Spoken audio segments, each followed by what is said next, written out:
Walter Prazak had run the number 4 press for 26 years and never crushed so much as a finger. Not one.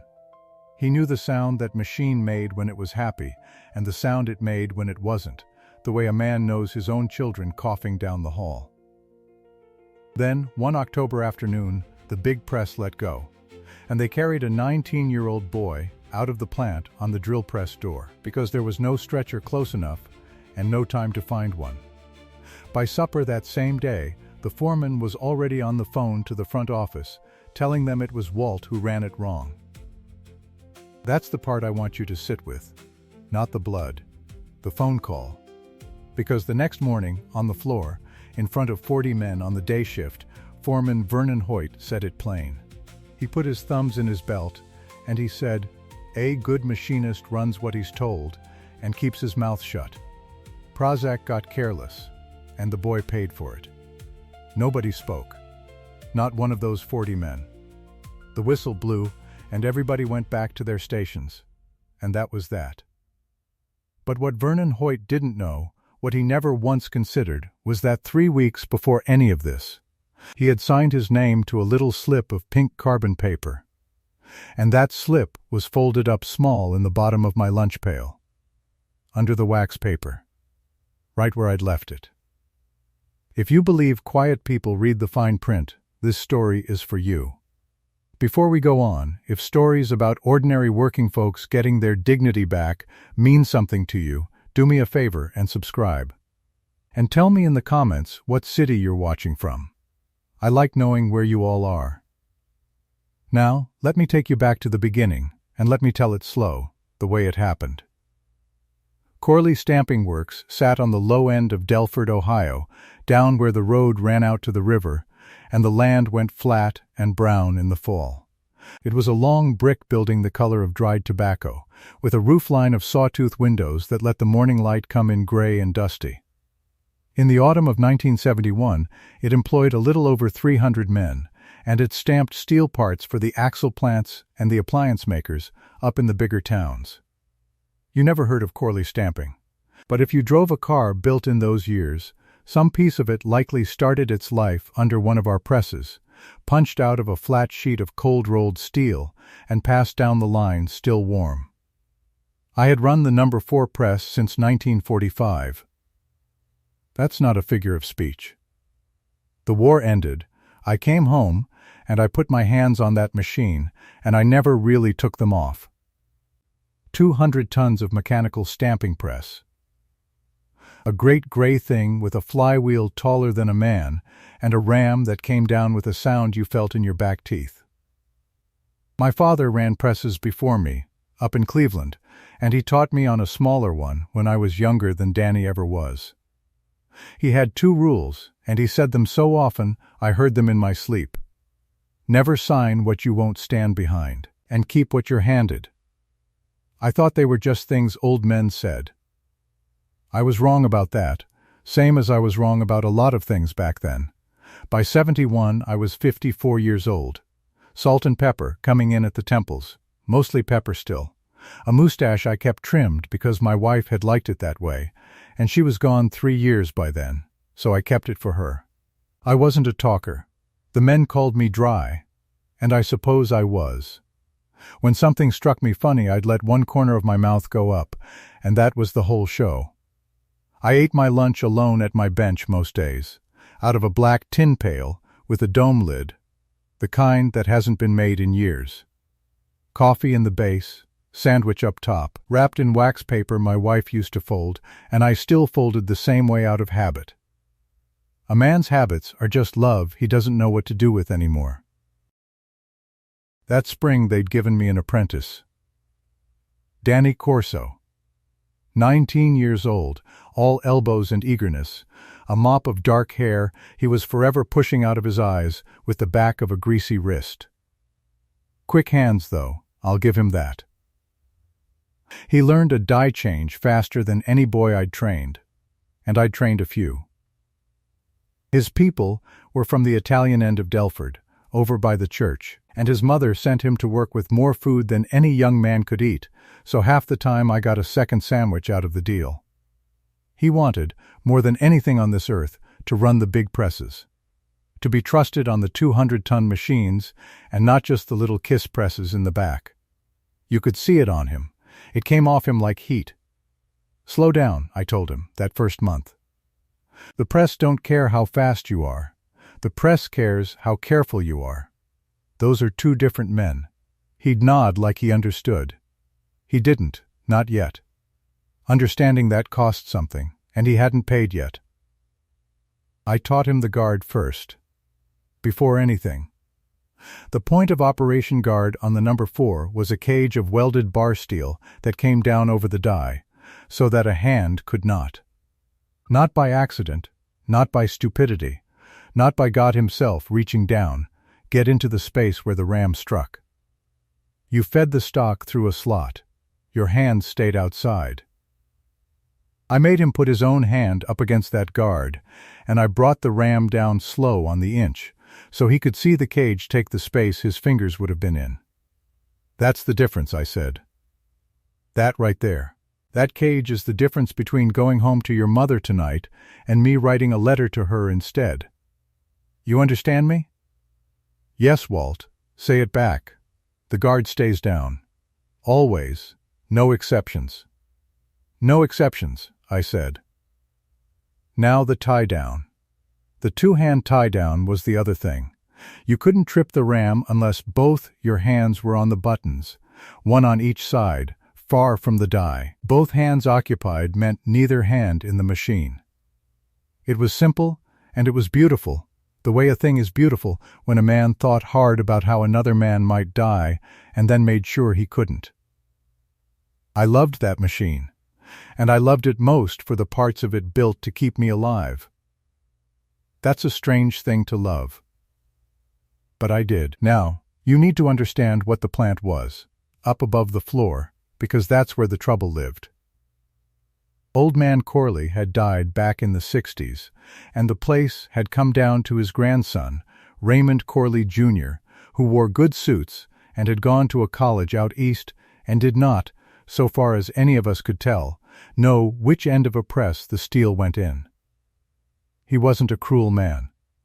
I want to be fair about that, even now. He was a scared man in an expensive shirt, and scared men in charge of things are their own particular kind of danger.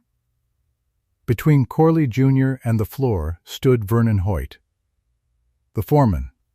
And Vernon Hoyt was the one who mattered to a man like me, because Vernon Hoyt could make your day easy or make it a misery, and he knew it, and he liked it. Hoyt was maybe 45, a thick, red-necked man who'd come up off the floor himself and never forgave the floor for it. He'd figured out somewhere along the line that the plant manager paid a bonus on tonnage, on how many parts went out the door per shift, per week, and Hoyt's cut of that bonus was the thing that got him up in the morning. Everything about the man ran on it. You could watch him do the arithmetic behind his eyes when he looked at a machine. Not is it safe. Not is it right. Just how many more parts an hour? That was the only number in his head, and it crowded out all the others. Most of the time, him and me stayed out of each other's way. I ran my line, I hit my numbers, I didn't give him cause. But that autumn Corley stamping took a big run for Buckeye Axle. A rush order, tens of thousands of a bracket part, and a deadline that had come down from Corley Jr. himself, with the fear already in it. Hoyt smelled his bonus. And a man who smells his bonus will start to look at your safety cage the way a hungry man looks at the last thing between him and the plate. It started small. It always starts small. That's the thing nobody tells you. One evening in the second week of October, walking out to the lot at the end of the shift, Hoyt fell in beside me. Friendly, or his version of it, which was a friendliness that always cost you something by the end. The sun was going down orange behind the water tower, and the whole lot was that honey color it gets. And the men were filing out to their cars, and Hoyt says to me, "Easy as you please, Walt. You gotta quit babying that machine." "How's that?" I said. "I didn't stop walking. That cage. That guard. You're slowing the feed down to nothing. I clocked you." You're losing me 40 parts an hour off number 4 with that thing coming down every stroke. He said me. Losing me. Like the parts were his, and the machine was his, and my 2 hands were his too. Pull it, just for the Buckeye run. Feed it open, you'll make quota easy. I stopped then. I looked at him. The light was going, and his face was half in shadow and half gold. Guard stays, I said. That's the rule. That was all. I didn't lecture him. My father taught me you don't argue with a man about a thing that isn't up for argument, you just say the thing, and you let it stand. Guard stays. That's the rule. Hoyt's jaw worked. Just once. A little muscle jumped there at the corner, the way it does on a man who is used to being agreed with and has just been told no by somebody he can't fire on the spot. He didn't say anything back. He just nodded, slow, and peeled off toward his own car, and I watched him go and I felt the cold come up in me a little, though I couldn't have told you why. I went home that night, and I did a thing I hadn't done in years. I got out the little pocket calendar I kept in the drawer by the phone, the free one the hardware store gave out at Christmas, and I found the date, and I wrote in the tiny square, in pencil, Hoyt, pull guard 4, said no. Just that. I don't know why I did it. Something in his jaw, maybe, some old instinct my father had put in me and I'd forgotten was there. Keep what you're handed, even when what you're handed is just a bad feeling and a date. He came back 4 days later, and this time he didn't come to me friendly in the parking lot. This time he came onto the floor in the middle of the shift with a piece of paper in his hand. It was a production order.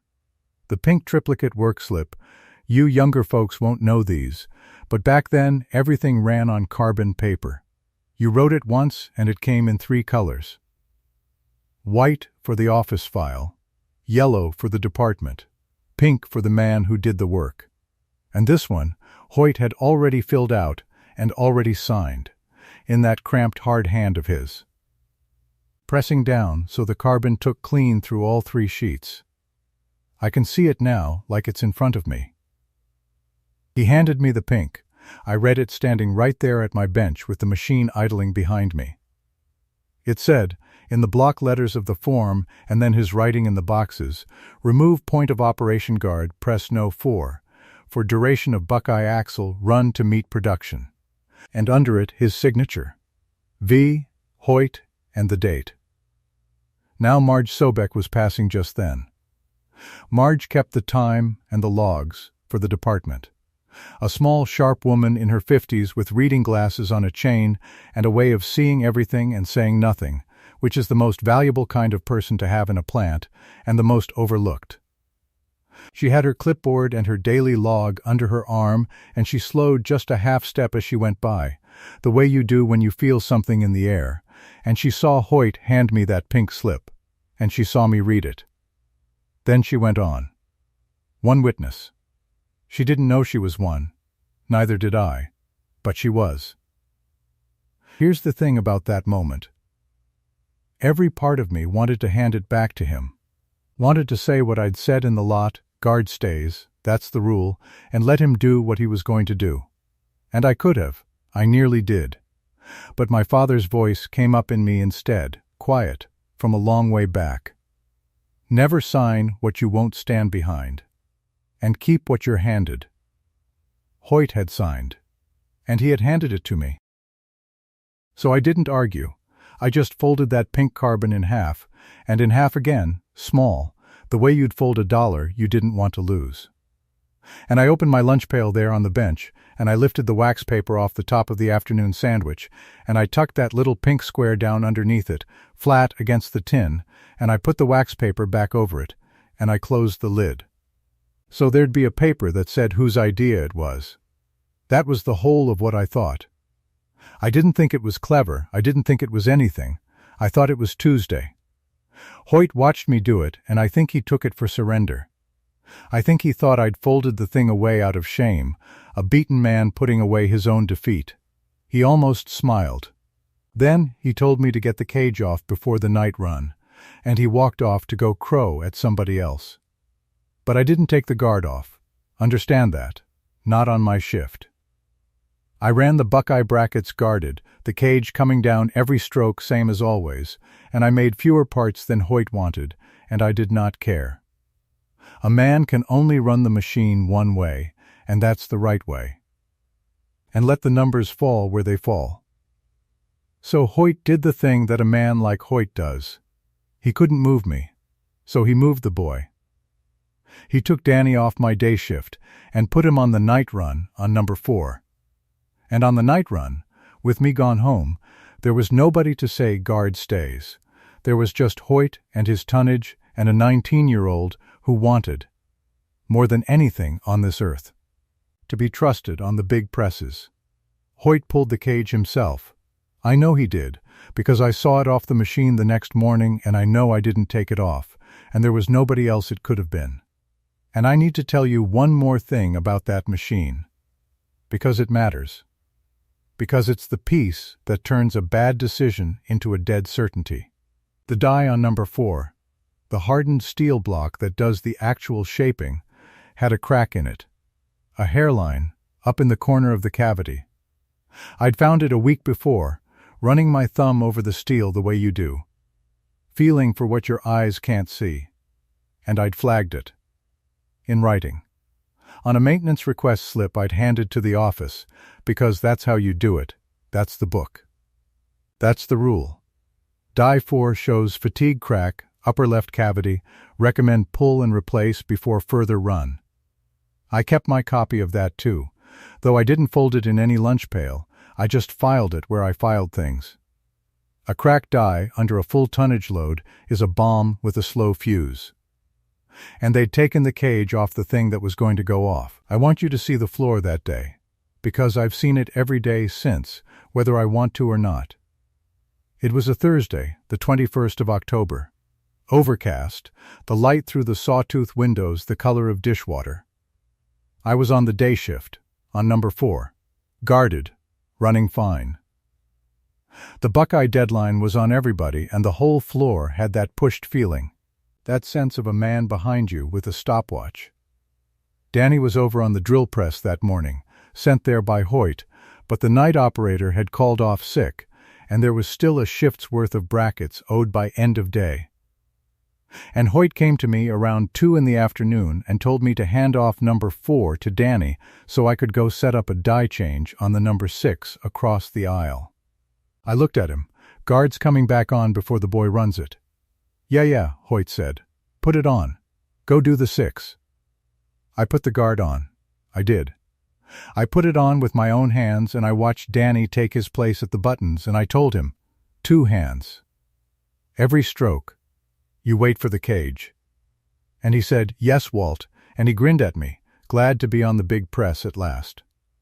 And I turned my back and I crossed the aisle to the number 6. I had my head in the 6 maybe 20 minutes.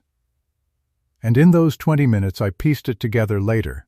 From Marge, and from the boy, and from the machine itself, Hoyt came by, and he saw the cage down, and he saw the feed running slow because of it.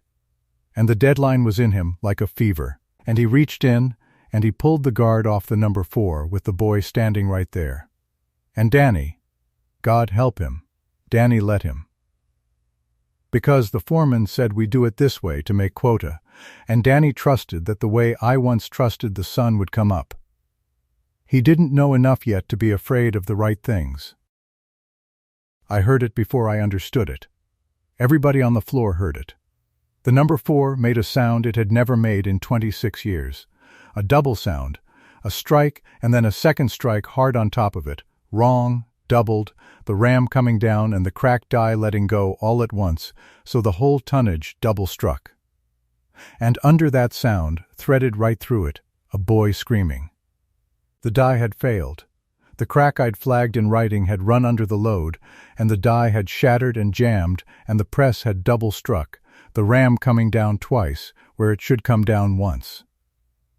And Danny's right hand had been in the space where the cage should have been.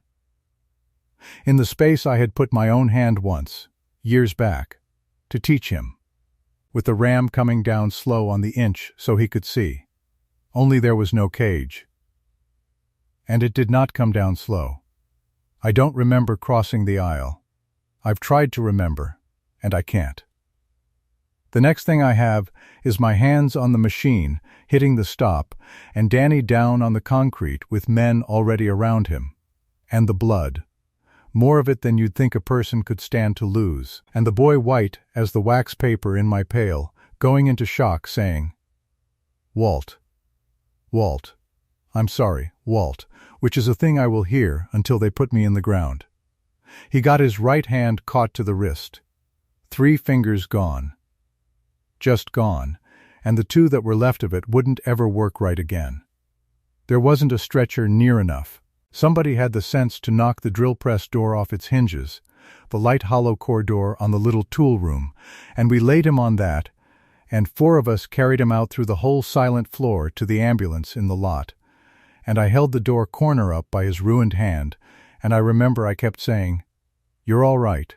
You're all right." Which was a lie. The first real lie I'd told in years, and I told it to him the whole way out. The press itself was wrecked, the die shattered, the ram bent, the crown cracked. $9,600 to make it right, the repair bill said later, and I want you to remember that number, because that number was about to become mine. But I didn't know that yet. That afternoon I didn't know anything except a boy's blood on my hands and the sound the machine had made and the empty place on the number 4 where a cage should have been and wasn't. Now here's where a bad day became something worse. Because by that evening, by supper, before the boy was even out of surgery, Vernon Hoyt was already on the phone to the front office. And what he told them, what he told Corley Jr., was that Walt Prazak had run the press careless and the boy had paid for it. That the guard had been Walt's responsibility, Walt's machine, Walt's shift, Walt's fault. He said it before anybody could say different. He said it to a scared man in an expensive shirt who wanted very badly to hear that this catastrophe had a simple cause. One man's carelessness, easily named, easily dismissed. No fault of the company, no fault of the deadline, no fault of the foreman chasing his bonus. Hoyt handed Corley Jr. exactly the story he was praying for. And Corley Jr. took it, because it was cheaper than the truth, and the truth is expensive, and it always has been. 2 days later, they made it public. Corley Jr. called the day shift together on the floor before the whistle, an unusual thing, that, everybody standing around the foot of the presses, 40-some men, quiet, sensing it. And he said a few words about a terrible accident, and about the company's concern, and about safety, all the words that cost a man nothing to say. And then he stepped back, and he let Vernon Hoyt take the floor. And Hoyt put his thumbs in his belt, and he looked around at all of us, at the same men who 2 days before had watched me carry that boy out on a door, and he said it. The line I told you at the start. The one I'll carry. A good machinist runs what he's told and keeps his mouth shut. Prazak ran it careless, and the boy paid for it. I was standing right there, front of the crowd, and I felt every eye slide over to me, and then slide away, quick, the way men look away from a thing they don't want to be part of. And here's the terrible part. The part that opened the debt. Those men knew. Some of them, anyway. Men who'd been on the floor.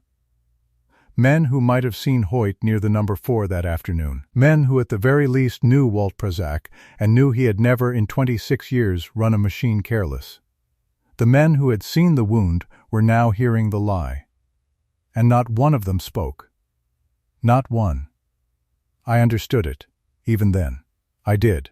They had families. They had their own numbers to hit, their own bonuses, their own foreman who could make their days a misery.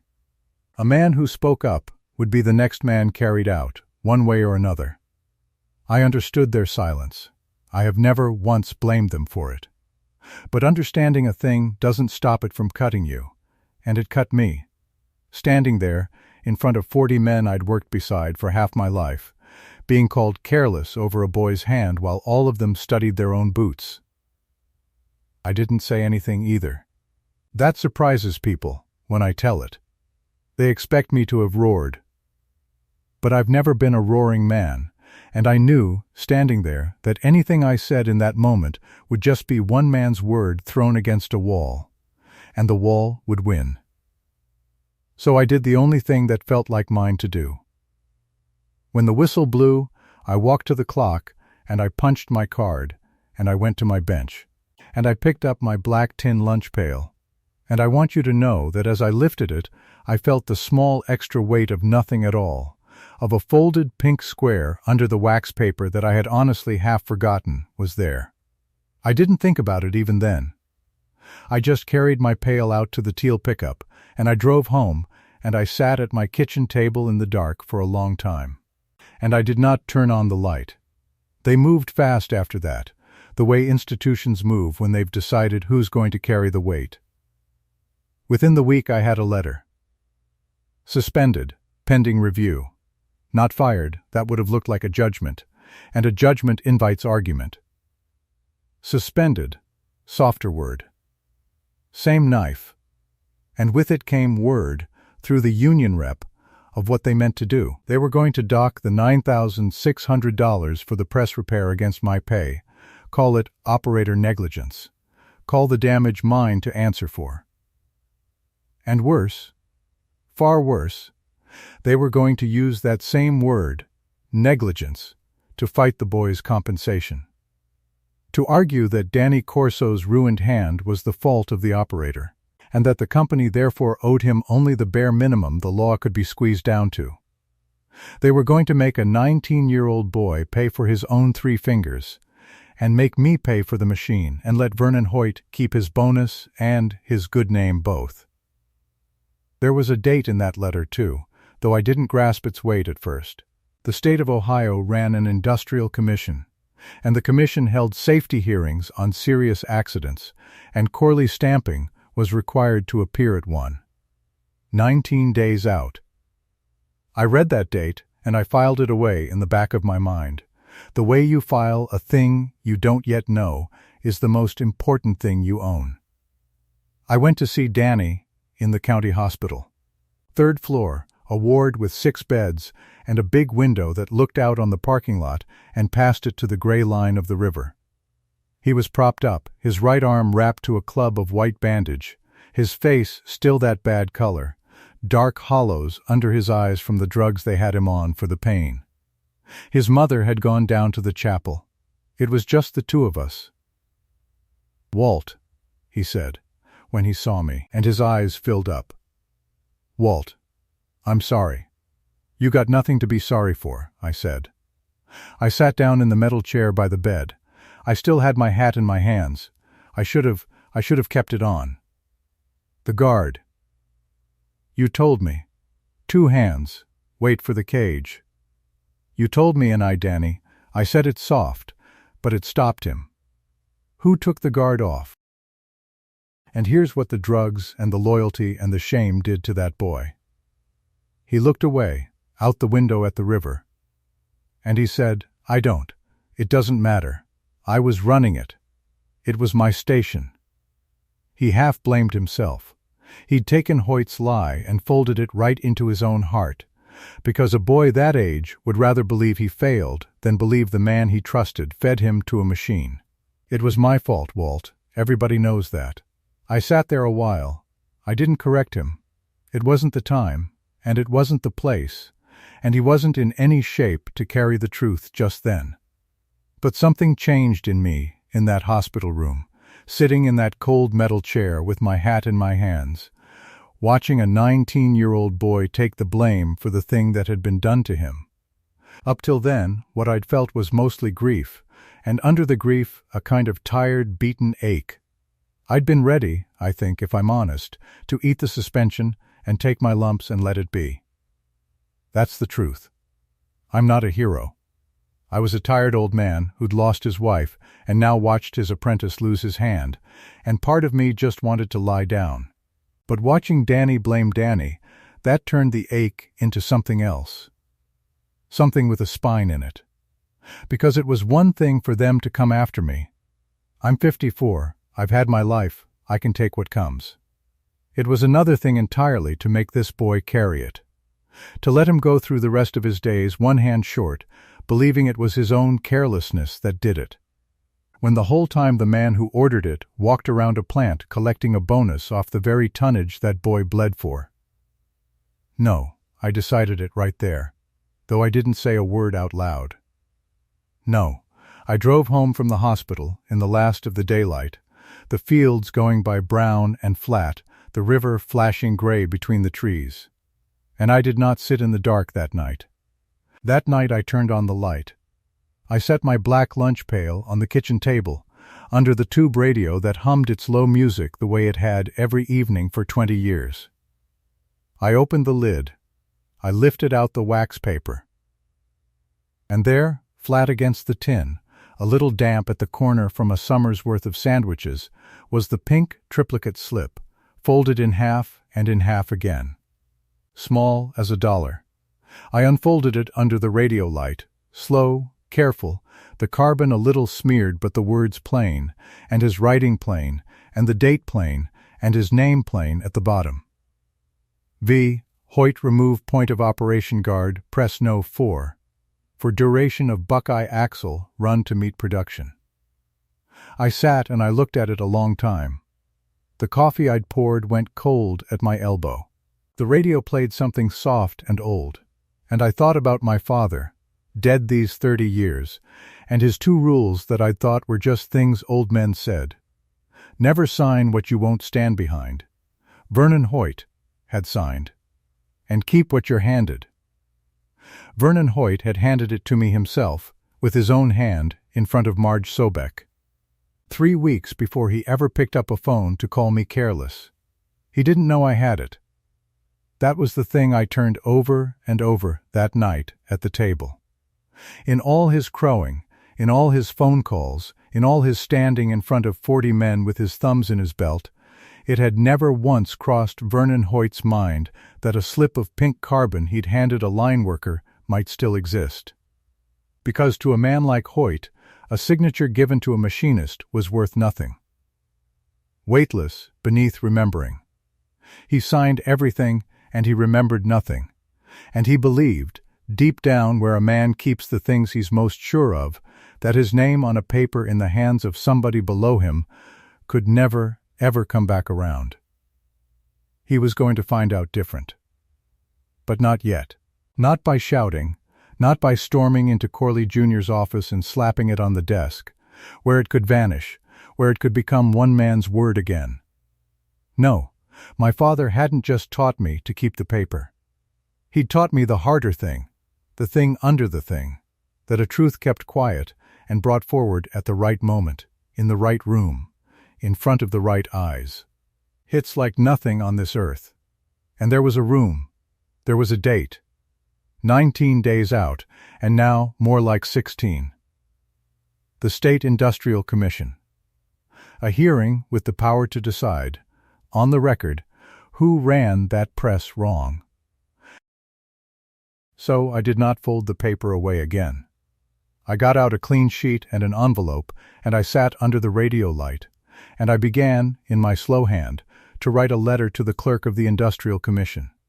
A letter saying that I, Walt Prazak, wished to testify at the coming hearing, and that I asked the plant's own work orders and maintenance logs be entered into the record. And I decided, sitting there, that in the morning I would take the pink slip to the drugstore that had a copy machine in the back, and I would make a certified copy, and I would mail that copy to the commission clerk by registered mail, with a date stamped on it that no one could ever argue away. So that even if something happened to the paper in my pail, even if it burned, even if it was lost, even if 100 things, there would be a copy in the hands of the state, dated weeks before anyone thought to call me a liar. I signed the letter. I read it over. And then I did the one thing I hadn't been able to do in that hospital room, the thing I'd been holding back my whole quiet life. I stood up from the table, with the letter in my hand, ready to walk it to the mailbox at the corner in the morning light, and for the first time since they carried that boy out on a door, one corner of my mouth went up. Because Vernon Hoyt was about to learn what quiet people do. We read the fine print. And we keep what we're handed. What I didn't know, what I couldn't have known, sitting there at my kitchen table with the radio low and the coffee cold, and that little pink paper flat under the light, was that 16 days is a long time in a plant. Long enough for a scared man to get scared enough to start opening file cabinets. Long enough for a foreman to hear a rumor that the quiet machinist he'd buried had kept something. And long enough for Vernon Hoyt to decide he'd better go find out, one way or the other, exactly what was in Walt Prazak's toolbox. 16 days. I want you to understand how a plant breathes in 16 days, because most of what happened in the quiet, where nobody was looking. I was suspended. Pending review, they called it. That meant I stayed home with my hands empty for the first time since I was a boy. A man who has run a machine for 26 years does not know what to do with his hands on a Tuesday morning. I cleaned things that were already clean. I oiled a bicycle nobody rode. And every morning I walked to the corner and I mailed nothing. Because the letter was already gone, already stamped. Already sitting in a drawer at the State Industrial Commission with a date on it that Vernon Hoyt could not reach. That was the thing he didn't know. That was the whole thing. Because while I sat home, Vernon Hoyt was working. I heard about it later, piece by piece, the way you hear about a fire after it's out. He was scared. A scared man does loud things and calls them careful. The first thing he did was go into the office. Marge Sobek told me this herself, months on, sitting at her kitchen table with a cup going cold the same way mine had. She kept the logs. She kept the file cabinet. And one afternoon that first week, she watched Vernon Hoyt come into the front office when he thought the room was empty, and open the drawer where the work orders lived. That week's triplicate copies. The pink, the yellow, the white. The office kept the white. The yellow went to accounting. The pink, the operator's copy, went to whoever ran the line. He took the whites for that week and he put them in his coat. Marge saw the coat go fat. She didn't say a word. She was a small woman with gray in her bun and 30 years of watching men lie across that counter. And she had learned the first rule of a plant, which is the same as the first rule of a church. You see everything and you say nothing until the day saying something costs the right man. So the office copy of the order, the one that said remove point of operation guard, press number 4, that copy went missing. Clean. Gone. If you walked into that office 2 weeks later and asked to see the work orders for the week the boy lost his hand, you'd find a nice tidy gap, and a foreman who'd shrug and tell you no such order was ever cut. That was cycle 1. He burned the file. He thought that was the fire out. He did not know about the pink one under my wax paper. He did not know about the certified copy already in the state's drawer. He did not know about Marge's own logbook, in her own hand, which lived in her own desk and which he never once thought to touch, because to Vernon Hoyt a timekeeper was furniture. That was his blind spot. And it was a wide one. He signed everything and remembered nothing, and he believed a signature handed to a working man was worth exactly nothing. Because who would a working man ever be able to tell? He was about to find out who. The second thing he did was come looking. A rumor had started. You cannot suspend a man in a plant of 300 and keep the floor quiet. Somebody said Prazak's not signing the settlement. Somebody said Prazak's got something. Somebody said it near enough to Hoyt that he heard it, and it got under his collar and it stayed there. So one evening, after the day shift cleared, Vernon Hoyt went to my locker. I picture it sometimes. Him alone in the washroom with the long light coming through the wire glass, the row of gray steel lockers. Mine third from the end, with my initials scratched in the paint since Truman was president. I picture him working the lock, or cutting it, I never learned which. And I picture his face when the door swung open and there was nothing in there but a spare shirt gone stiff, a bar of orange soap, a work glove with the thumb worn through, and a photograph of my wife taped to the inside of the door, curling at the corner. God rest her. She'd have laughed at him, standing there. Then he went to my toolbox. A machinist's toolbox is a private country. Mine was a red Kennedy chest, 3 drawers, 40 years of micrometers and dies and feeler gauges laid in felt.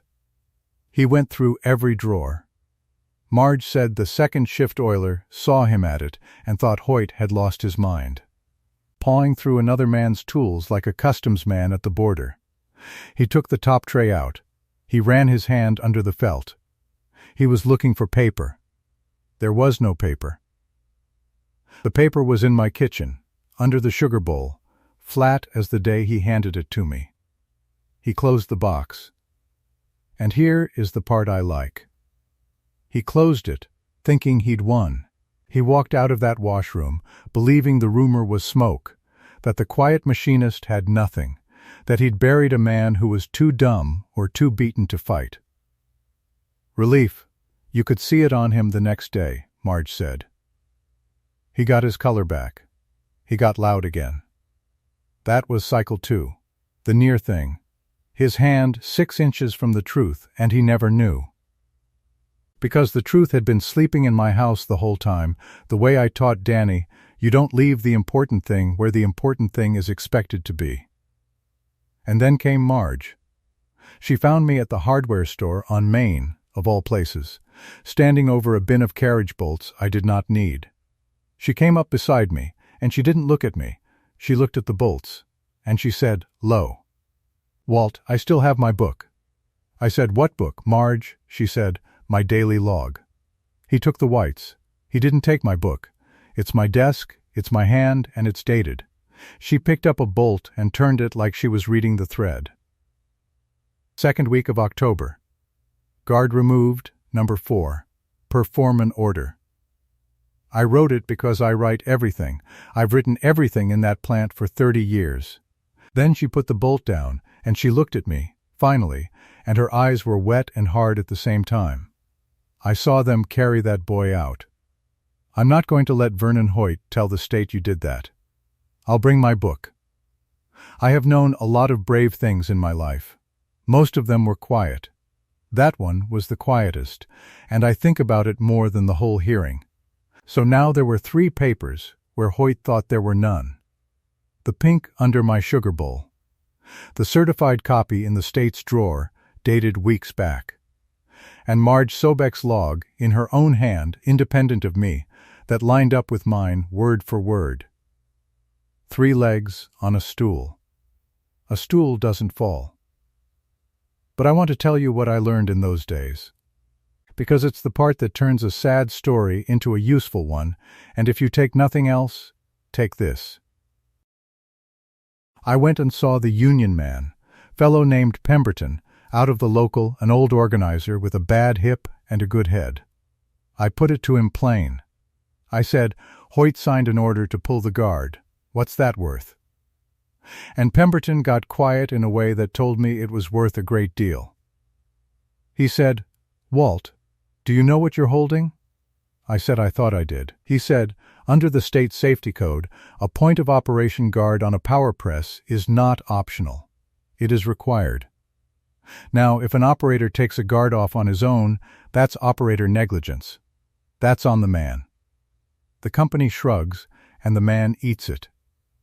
That's the story they're telling about you, and it's a good story for them. Because it's cheap." He leaned on his cane. But a signed order from a foreman to remove that guard, that's a different animal entirely.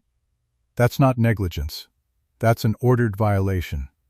That moves the whole thing off the operator and onto the company, and onto the man who signed it. Personally, he said that word the same way Marge had said dated. I sat with that. An ordered violation. It meant the pink slip in my kitchen wasn't just my defense. It was a fuse. It didn't only clear me, it lit up the man who wrote it, and behind him, the company that took his tonnage and cashed his bonus. Pemberton wasn't finished. He said, "Here's the other thing, and it's the thing they'll fight you on hardest. Anybody can wave a piece of paper and say a man signed it. They'll call it a forgery." First words out of the lawyer's mouth. So a paper alone is one man's claim. He pointed his cane at me. What beats that is a paper that lines up with a second record you didn't write, and a copy that existed before the fight started, so nobody can say you cooked it up after. You following me? I was following him. I'd already done it, and I hadn't fully known why until he said it out loud. The certified copy, mailed weeks before anyone called me a liar. Marge's book. Her hand, not mine. I hadn't been clever. I just followed my father's rule, keep what you're handed, and it had walked me right to the one thing that couldn't be waved away. So that was the silence. 20-some days of it. Him burning files and pawing lockers and getting his color back. Me home with my empty hands, saying nothing, letting him believe it, mailing my nothing to the corner every morning. There's a kind of patience that isn't weakness. It's a fist that hasn't opened yet. Then the day came, and before it did, they tried to take the ground out from under me one last time. There was a pre-hearing. A small room, a conference table, the company lawyer with a briefcase that cost more than my truck, and Raymond Corley, Jr. in a suit, looking like a man who wanted to be anywhere else. Corley wasn't evil. I want to say that fair. He was 30-odd years old, running a plant his grandfather built, scared of the state, scared of the cost, and looking for the cheapest true thing he could stand on. And the cheapest true thing on that table was Vernon Hoyt's word against mine. The lawyer laid it out smooth. He said the company had reviewed its records. He said no work order existed authorizing removal of any guard. He said the file was complete, and there was no such document. He said, and he was looking right at me when he said it, that any paper Mr. Prazak might produce to the contrary would have to be regarded as, and he let the words sit there a second, a fabrication, a forgery. Pemberton had called it to the hour, and Corley Jr. looked down at the table when the lawyer said it. He didn't argue. He just leaned, the way a tired man leans toward the chair that's closest, toward the cheaper truth. I watched a young man decide, right there, that it was easier to believe I was a liar than to believe his own foreman had crippled a boy for 40 parts an hour. The die crack I'd flagged in writing, they waved that off too. Old machine, wear and tear. Nothing to do with a guard. I said almost nothing in that room. Pemberton had told me to hold. I said, I'll bring what I have to the hearing. That was all. And I watched Hoyt across the table, and Hoyt gave me a look I'd seen him give slow apprentices. Pity, almost. He thought the room was over. He thought the fire was out for good. I let him think it. 16 days I'd let him think it. What was one more room? The hearing was on a Thursday, the 21st of October, around 2 in the afternoon. It was held in a county building, up on the 3rd floor, a room with fluorescent tubes that hummed and folding chairs on a tile floor and a long table at the front where the commissioner sat. State man. Gray, careful, a stack of files, a pair of reading glasses he took off and put on. On one side of the room, the company. Corley Jr., the lawyer with the good briefcase. Vernon Hoyt in a jacket I'd never seen him wear, his hair combed flat. On the other side, me, alone on a folding chair. And on my knees, the black tin lunch pail. Same pail I'd carried since the war. Dented on the one corner where it fell off the press once in '58. I'd carried my sandwiches in it for 26 years, and today I carried something else. And I kept both hands flat on the lid like a man keeps his hands on a Bible. They went first, the company. The lawyer stood and made his smooth speech to the commissioner. Operator negligence. A skilled man who got careless. A machine that failed from age. A tragedy, he said. He used that word, Tragedy, the way men use it when they mean expense, but not the company's doing. And certainly not any foreman's order, because no such order was ever issued. He asked the commissioner to deny the boys full compensation on grounds of operator fault and to uphold the charge for the wrecked press against Mr. Prazak. $9,600 against a man they'd already put out of work. Then Vernon Hoyt was called, and Vernon Hoyt did the thing that hanged him. He got up, and he was comfortable now, back on his own floor, in his own head. And he said his line, the same line, the one he'd said over the boy's blood in front of 40 men. He looked at the commissioner, and he said, "A good machinist runs what he's told and keeps his mouth shut. Prazak ran it careless, and the boy paid for it. That's the long and short of it, sir." He sat down. He was pleased with it. You could see he was pleased. Then the commissioner looked over his glasses at me and said, "Mr. Prazak, you asked to testify, and you asked that the plant's work orders and maintenance logs be entered into the record. Do you have something for us?" And I stood up. I want to tell you I said something grand. I didn't. I'm not a grand man. I set the lunch pail on the long table in front of the commissioner. I unsnapped the two clasps, the little tin sound they make. In that quiet room it was loud as a shot. I lifted the lid. And I took out the wax paper, the same wax paper, folded over on itself, and I opened it the way you'd open something you'd carried a long way. And inside was the pink carbon, flat, clean, 3 weeks of my sugar bowl on it, and not a wrinkle. I set it on the table in front of the state man, and I turned it so he could read it, and I said the one dry line I'd been saving my whole quiet life. I said, "This is what I was handed. I kept it." That's all. That's the whole speech. The commissioner picked it up. He put his glasses on. And the room did a thing rooms do when the ground moves. It got very, very still, the kind of still where you can hear the tubes hum. He read it to himself first. Then he read it out loud, because the record required it, in a flat state voice with no feeling in it at all, which made it worse. He read, "Remove point of operation guard, press number 4, to meet Buckeye Axle Run." He paused. "Signed, V. Hoyt." He set it down. He looked at Vernon Hoyt over the top of his glasses. He said, "Is this your signature, Mr. Hoyt?" And I watched it happen to Hoyt's face. I've stamped a lot of steel. I know what it looks like when a hard thing goes soft under a load it wasn't built for. His smirk went first. Then the color, from the top down, the way water leaves a glass.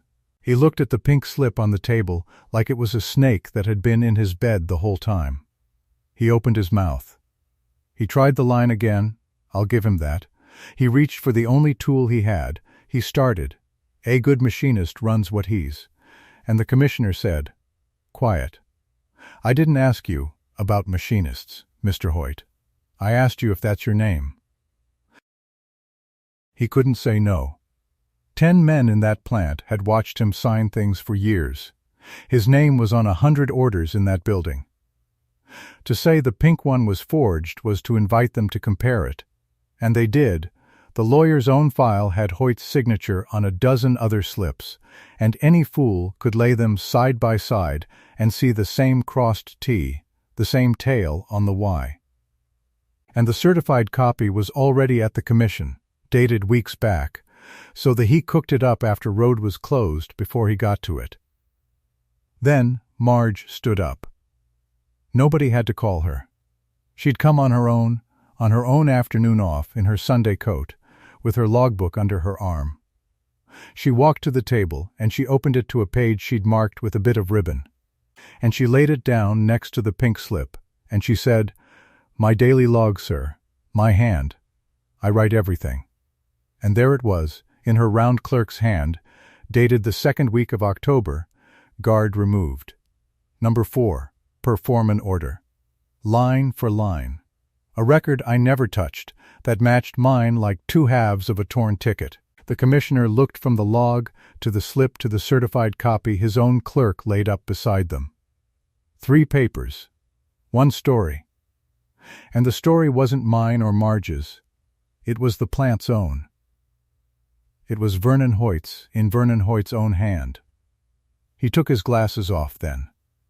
And he made his findings, and I'll give them to you the way they came, because each one landed on a different man in that room, and I watched each one land. He said the removal of the guard was not operator error. It was an ordered violation of the state safety code. That one landed on me. I felt 26 years come back and sit down on my chest, and I had to look at the floor. He said Vernon Hoyt, as the foreman who signed the order, was personally cited under the code, and he directed that the citation go into the man's record and to his license. That one landed on Hoyt, and Hoyt sat there, gray and small, in his borrowed jacket, and did not say one more word the rest of the afternoon. The company let go of him inside the month. A man who'll cripple a boy for tonnage is a man who'll cost you a hearing. And Corley Stamping had no more use for him the second he stopped being cheap. He said the company was in violation, and he struck the $9,600 charge against my pay entirely. A company doesn't get to bill a man for a press. It ordered him to run unsafe. That one landed on the lawyer, who closed his good briefcase very quietly. And he said the injured man, Daniel Corso, was to receive full compensation, and he directed the company to provide him a permanent light-duty position, on the grounds that the injury arose from an ordered violation and not from any fault of his own. That one landed on Danny, who wasn't in the room, but who I drove to see that same night to tell him it wasn't his fault. It was never his fault. And to watch a 19-year-old boy cry from relief and morphine both, and put his good hand over his eyes. And last, he landed one on Raymond Corley, Jr. He didn't cite him. Corley hadn't signed anything. But the commissioner looked at him and said the company would reinstate Mr. Prazak to his position, and would do it on the record, and Corley, Jr., to his credit. And I'll give a man credit where it's due, stood up and said, in front of that whole room, Mr. Prazak, I'm sorry. You'll have your job. And your guard's going back on that machine. He put out his hand. I shook it. He was young. He'd leaned the cheap way in the small room, but he stood up straight in the big one, and that's more than most. That was the reversal. It didn't take shouting. It took a slip of pink paper the size of your hand and 2 people willing to keep what they were handed. The whole thing was over in 20 minutes. I've spent longer changing a die. Now I'll give you the last of Hoyt, because you'll want it, and then I'll let the story rest. It was weeks later. I was back on number 4, back at my bench, filing a burr off a bracket, and a shadow came across the felt. I knew whose it was before I looked up, and so I didn't look up.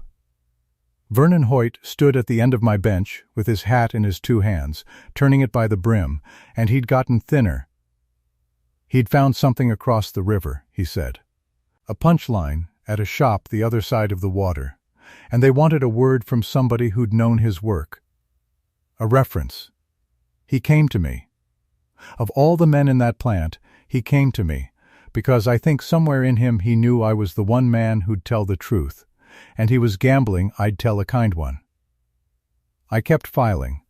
I let the file talk for a while. That little rasp. Then I said, without looking up, I'll give them the same thing I gave the board, Vernon, the truth. You want me to tell them what kind of foreman you were? He stood there a moment. The hat kept turning. Then it stopped, and he walked out of my department, and I never saw him again, and I went back to my burr, and that was the last of Vernon Hoyt in my life. The floor did something after that I didn't ask for.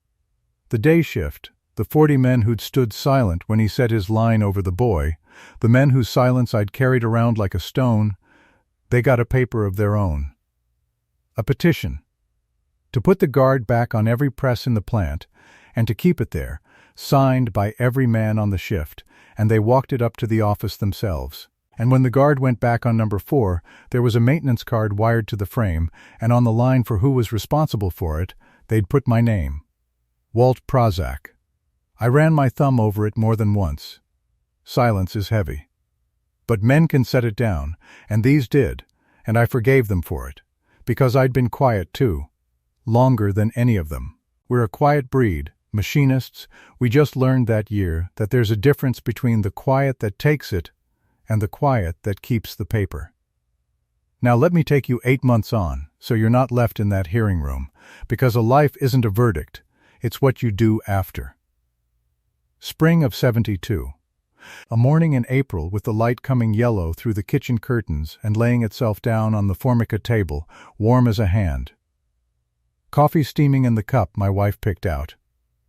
The tube radio low, some fellow reading the farm report and the ball scores.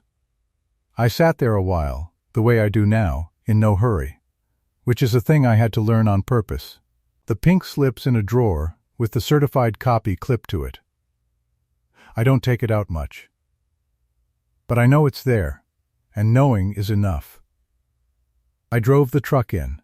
Teal Chevy, cream on the fender, chrome that still catches the sun if you keep after it. Down Main past the barber pole and the 5 and dime, out to the plant where the number 4 press stands wearing its guard like a man who finally buttoned his coat. And there's a new maintenance card on it, and my name's still on the line. Danny's there. He clerks the tool crib now, the light-duty post the state made them give him. He's got a cane, and he moves careful, and his right hand is 3 fingers short and always will be. But he's whole in the way that matters, and he's safe, behind a counter where no ram can reach him. And he saw me come across the floor that morning, and he called out over the noise, razzing me the way an apprentice earns the right to razz the old man. "You're late, Walt. Guard slow you down?" And I told him to mind the crib and pour me a coffee, and he laughed, and I'll take that laugh to my grave as the best thing I ever machined. They tell me Vernon Hoyt found work 3 counties over, running a punchline somewhere out past the county road. I hope it's steady. I hope he keeps his own papers now. That's all I've got for him. That's the whole of it. My father had a rule. He said it to me over a workbench when I was younger than Danny, and I said it to Danny before all this, and I'll say it to you now, over the coffee, in the yellow light. Never sign what you won't stand behind. And keep what you're handed. I ran what I was told. I just kept the paper that told me. Wherever you're watching this from, do me one thing. Comment your city. I'd like to know how far a quiet man's story travels. There is more to that morning than I gave it in those first lines, and I suppose a thing like that deserves a fuller telling. The coffee was black, the way it always has been, in the same white cup with the hairline crack along the handle that Edna keeps meaning to throw out, and never does. She was still in her housecoat when I came downstairs, and she didn't say much. She never does before 8, but she set the cup down in front of me and left her hand on my shoulder for a second. Just a second, before she went back to the stove. That's 29 years of marriage compressed into one gesture. You learn to read a woman's hand. The radio was playing something I didn't recognize, soft enough that the percolator talked over it. Light came through the screen door yellow and low, the way spring light does when it's still early and the dew hasn't burned off the grass. April in Delford smells like turned earth, and the creek 2 blocks over and something metallic underneath it all, a trace of the plant that gets into the neighborhood and stays there, the way it gets into a man's hands no matter how long he scrubs. I have never minded that smell. It smells like the thing I know how to do. I sat with the coffee, and I didn't think about Vernon Hoyt. I want to be honest about that. There was a time, the suspension weeks, the 19 days before the hearing, the morning they called the pink carbon a forgery, and I thought the whole thing would dissolve like cheap newsprint in the rain. There was a time when I thought about him constantly, the way a sore tooth draws the tongue. But that morning, the spring one, 8 months on, he was barely a word in the back of my mind. 3 counties over. Punchline, keep your own papers. Done, what I thought about was Danny. Specifically, I thought about his handshake, his left hand, the whole one, when the commission handed down the ruling and the clerk read the compensation figure into the record.